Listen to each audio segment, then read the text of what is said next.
Continuing with the Star Wars Darth Vader Dark Lord of the Sith comic series, I turn the page to issue 4. As you know from the last issue, Vader landed on a river moon of the planet Aldalim. He's hunting Jedi Master Infil'a, but in the process has taken a significant beating. We open up with a battered and beaten Vader. One of my favorite parts in this issue, and it's small and overall insignificant in the grand scheme of things, I just like this part, is when Eric's, the Jedi's droid, is pretty much out of commission laying next to a beaten Vader, and the droid is giving Vader shit, telling him, yeah, you're defeated, the light side is gonna beat the dark, all of your kind will be eliminated. He's using the last gasp of energy in his circuitry to talk some trash to Vader, and Vader slowly begins to rise, injured, and just rips apart the droid using the Force.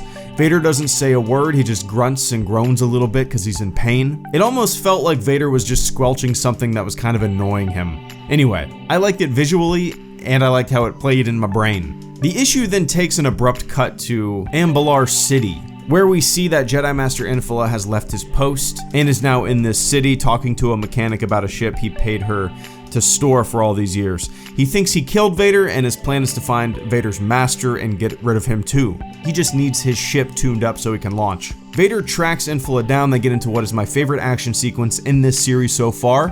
Infil'a and Vader seem relatively evenly matched, but Infila''s weakness, what kind of becomes his downfall, is caring about others, if that makes sense. See, Vader's strategy is one of slash and burn, just eradicate everything and anything that stands in his way. And while that tactic is completely monstrous, wrong, immoral, and pretty evil, in this scenario, it allowed him to accomplish his task and survive, and that's why this is my favorite action sequence so far. There's the moral tug of war going on. We see the two distinct different sides in the fight. What seems to be some form of law enforcement approaches the two of them while they're fighting. They tell the two of them to stop fighting because the structure that they're fighting on top of is apparently critical to the city.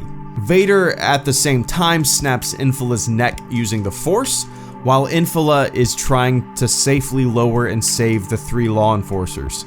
And in this, he's also able to destroy the infrastructure that they're standing on, and it turns out the structure they're standing on was a dam. And the last panel of the issue is the city completely flooded. I think one of the strongest suits of this issue, and even the one before it, is Vader's silence. He barely talks. I mean, he maybe has like 3 lines of dialogue in these 2 issues. He's methodical. He's there to get a job done, and narratively, his silence makes him even more menacing. Infil'a talks to him, but Vader barely replies. He just continues to march forward in pursuit, the hunter and the prey. In the end, Vader has Infila''s lightsaber. Did I like Infil'a as a character? I didn't really get to spend that much time with him, you know? To me, he kind of seemed like generic super buff Jedi guy who Vader's gonna get a lightsaber from. There really wasn't that much to him.